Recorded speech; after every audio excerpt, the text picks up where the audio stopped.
pleasure to serve under your chairmanship, and I'd like to pay tribute to the Honourable Member for Tooting for her work on this issue and work in bringing it forward.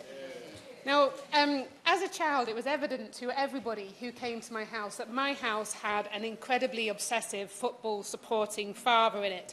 They spotted it from the moment they stepped into the lounge and they saw the football shrine of memorabilia collected over years and years, which outgrew the area it was originally assigned to even to the extent of pushing away the family photographs for more evidence of the team my father supported. And if they failed to miss that, they would notice the football programmes in frames throughout the house, up and down the stairs, which he'd happily point out to anyone who showed a little bit of interest in it. And I witnessed the weekly rituals that my dad went through every time to make sure they won the match. We had to go through things like making Mum sit upstairs in the bedroom, because if she set foot in the lounge, the opposition would score against the team we were all cheering along. And so I learnt from a very young age just how crucially important football was. And I believe that the vast majority of football fans are entirely decent, law-abiding people, albeit some, like my dad, incredibly and utterly obsessed as well. So I'm very proud to have Hull City in my constituency.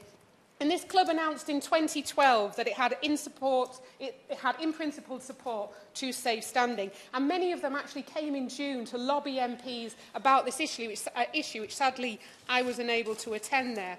And a man called Jeff Bealby, who is the chairman of Hull City Supporters Trust, and Barbara Wilkinson, who is the secretary of Senior Tigers, which is a group of supporters for the over 55s, have all expressed a preference for safe standing. And they've suggested making a small area of, the number they provided was 7,500, a small area of the KCOM Stadium for safe standing.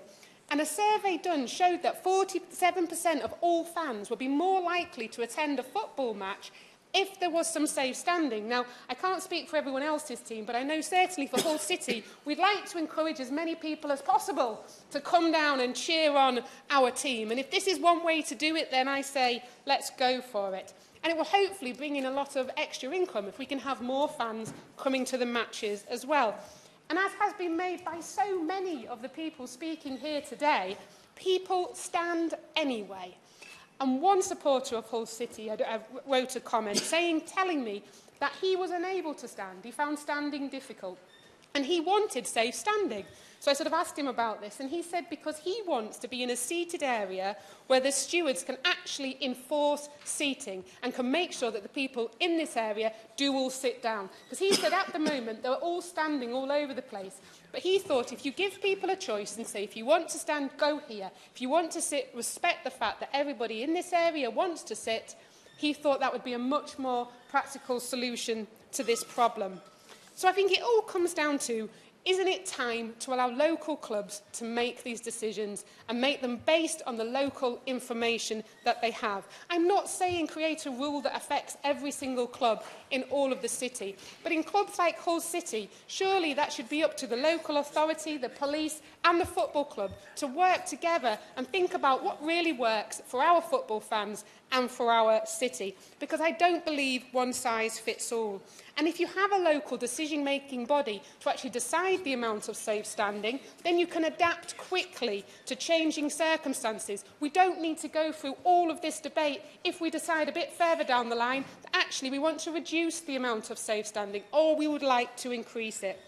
And I think that would be the best solution and the best decision for fans that are obsessive like my dad and for clubs like Hull City. Yeah.